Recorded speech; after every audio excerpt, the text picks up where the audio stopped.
Hello മക്കളുമാരെ, എന്തൊക്കെയുണ്ട് വിശേഷം? എല്ലാവരും സുഖമായിട്ടിരിക്കുന്നു. അപ്പം രാവിലെ മോളെല്ലാം സ്കൂളിൽ വിട്ടിട്ട് വന്നതിന് ശേഷം ഞാൻ വിചാരിച്ച അരി പൊടിച്ചതൊക്കെ ഇരിപ്പുണ്ടായിരുന്നു. അപ്പം വിചാരിച്ച് ഇലയപ്പം ഉണ്ടാക്കുന്നത്. എന്നാൽ നമ്മൾ ഗോതമ്പിൻ്റെയൊക്കെ അല്ലേ ഉണ്ടാക്കുന്നത്. അപ്പം ഇന്ന് വിചാരിച്ച് നമ്മൾ വിചാരിച്ച് ഇല വെച്ച് അരിമാവിനെ ഉണ്ടാക്കാമെന്ന് വിചാരിച്ച്. അപ്പം മാവെല്ലാം എടുത്ത് അരിപ്പൊടിയെല്ലാം എടുത്ത് കുഴച്ചതിന് ശേഷം ശർക്കരയും ഏലക്കായും ചെറിയ ജീരകവും തേങ്ങായും കൂടെ കുഴച്ച് ഇതിലേക്ക് വെച്ച് കൊടുത്ത് ഇല പരത്തിയതിന് ശേഷം അതിലേക്ക് വെച്ച് കൊടുത്തതിന് ശേഷം അത് മടക്കി നമ്മൾ ഇഡ്ഡലി പാത്രത്തിൽ വെച്ച് വേവിച്ചെടുക്കാൻ. ഇച്ചിരി നേരം അരിമയുടെ മാവായതുകൊണ്ട് ഇച്ചിരി നേരത്തെ വേവുണ്ട്. അപ്പോൾ അതെല്ലാം എടുത്ത് വെച്ചതിന് ശേഷം ഞാൻ വിചാരിച്ചിരുന്ന അത് വേവുമ്പോഴത്തേക്ക് തുണി കഴുകിയിട്ട് വരാമെന്ന് വിചാരിച്ച് തുണി കഴുകാൻ പോയി. കുറച്ച് തുണിയുള്ളായിരുന്നു. അപ്പോൾ അത് കഴുകിയിട്ട് വരാമെന്ന് വിചാരിച്ച് കഴുകാൻ പോയി. അങ്ങനെ തുണിയെല്ലാം കഴുകിയിട്ട് തിരിച്ച് വന്നപ്പോഴത്തേക്ക് നമ്മുടെ ഇലയപ്പം റെഡിയായി. അപ്പോൾ അതെല്ലാം കഴിക്കാമെന്ന് വിചാരിച്ച് എല്ലാം നോക്കിയപ്പോൾ അതെല്ലാം വെന്ത് നല്ല സെറ്റായിട്ടുണ്ട്.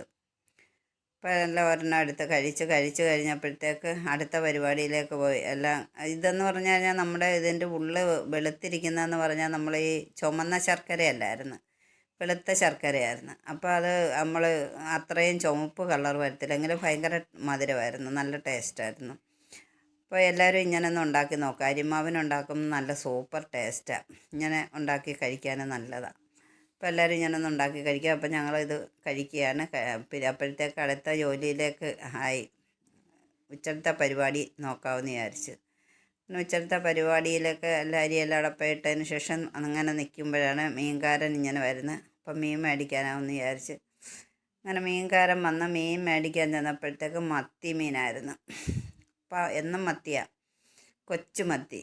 അപ്പോൾ അത് കൊണ്ടുവന്നെല്ലാം കറിയെല്ലാം വെച്ച് വെക്കാനായിട്ട് ഒരു മാങ്ങയൊക്കെ ഇട്ട് കറി വെക്കാമെന്ന് വിചാരിച്ച് അങ്ങനെ കറിയെല്ലാം വെച്ച് ചോറും എല്ലാം കഴിച്ച് റെസ്റ്റും കഴിഞ്ഞിട്ട് അടുത്ത നേരം വയ്യപ്പോഴത്തേക്ക് നമ്മുടെ റോഡ് വൃത്തിയാക്കാമെന്ന് വിചാരിച്ചു. നമ്മുടെ വീട്ടിലോട്ട് വരുന്ന വഴിയായത്. അപ്പോൾ അത് വൃത്തിയാക്കാനായിട്ട് പോയി. അവിടെ പോച്ചയും എന്തോന്ന് കരിയിലയൊക്കെ ഉണ്ടായിരുന്നു, അതെല്ലാം തൂത്തു എല്ലാം വൃത്തിയാക്കുക. ആക്കിയതിന് ശേഷം പിന്നെ നമ്മൾ ഇതെന്ന് പറഞ്ഞാൽ ഉണങ്ങി കരിഞ്ഞ് കിടക്കുന്നു. കല്ലിലായതുകൊണ്ട് പിഴാൻ ഭയങ്കര പാടാണ്. എങ്കിലും കുറേയൊക്കെ പിഴുതെടുത്ത് അപ്പോഴത്തേക്ക് നേരം വൈകി വന്നപ്പോൾ പിന്നെ വിളക്ക് കത്തിക്കാൻ പല പല ജോലികൾ കിടക്കുന്നു. അപ്പം കോഴിയെ കയറ്റാനായിട്ട് വിചാരിച്ചു. അപ്പം വന്നപ്പം 3-4 മുട്ട ഉണ്ടായിരുന്നു, അതുമെല്ലാം എടുത്ത് കോഴിയും കയറ്റി കഴിഞ്ഞു. അപ്പോൾ ഇത്രയൊക്കെയാണ് ഇന്നത്തെ എൻ്റെ വിശേഷം. ഇഷ്ടപ്പെട്ടാൽ ലൈക്കും ഷെയറും സബ്സ്ക്രൈബും ചെയ്യുക. എല്ലാവരും എനിക്ക് വേണ്ടി ഒന്ന് സബ്സ്ക്രൈബ് ഷെയറും ചെയ്യുക. അപ്പം എല്ലാവർക്കും ഇഷ്ടപ്പെട്ട് കാണുമെന്ന് വിശ്വസിക്കുന്നു. അപ്പം മുട്ടയെന്ന് പറഞ്ഞാൽ എല്ലാം ലാസ്റ്റ് തീർന്നെന്ന് പറഞ്ഞാൽ ഇപ്പം കുറേ ഇട്ട് ഇനി അടുത്ത ഒരു ട്രിപ്പ് ഇടാറാകണം. അപ്പം ഇതൊക്കെയാണ് എൻ്റെ വിശേഷം. ടാറ്റാ.